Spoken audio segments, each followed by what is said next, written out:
Hey, it's Tom, Moto-Resto LLC. Welcome back to the channel. I'm going to show you a little trick here. Whenever you're working on these inline fours, especially the bikes that have fully faired body work, you know, the fairing goes all the way around like this is totally encased. You want to definitely check the tightness of your exhaust header nuts. These are studs actually with nuts on them. They tend to loosen up over time, and when they loosen up and you get even a tiny exhaust leak, what it sounds like is a ticking valve, like so it's really good to just double check these. Now on this bike, of course, with over there where I'm pointing the light is the radiator fan and so forth, you need to send in a miniature squirrel to get those, but I'm unfortunately fresh out of them.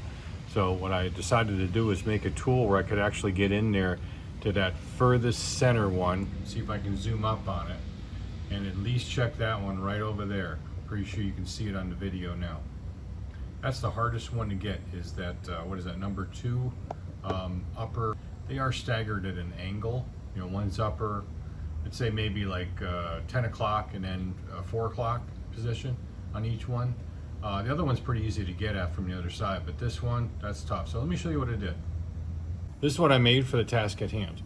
I took an old 1/4 inch extension, was that 6 inch or 5 inch or something, and it was bent because I had hammered on it, and the end was the square was actually screwed up too, and I've been keeping this around so I can use it for something. So I said, now this is an S&K ratchet head, and it originally went on this end. It had the you know, the notched end with the pin, you know, that sort of thing, because it swivels.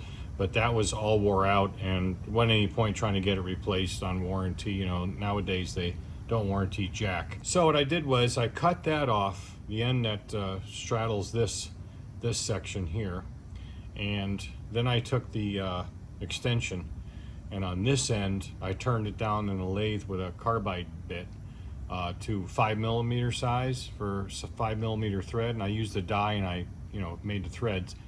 And then just got a nut with a lock washer, and what that'll do is it'll hold it in one place.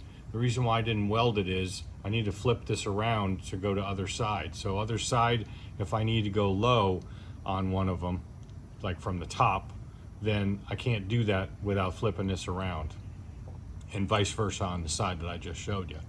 So yeah, it works out pretty good. And I just took this end for now, and I didn't even turn it down. I just hammered it inside that bad square to give me a good purchase, and I'll eventually put a couple of tacks of weld on that to keep it in. But so far it's working pretty well, and with a knurled handle, it's easy to control. I'll try to work around the camera here and show you what I mean. When you can get this in there and put it right up on that nut. Now I've got a little bit of room, and then you can push up and we can check it, and it's nice and tight. So all of them are checked now. That's the one I just could not get. So anyway, that's it. Short video. Something, I don't think you can buy one of these. I'm not really sure. You can't really get a crow's foot you know, wrench, and open end wrench.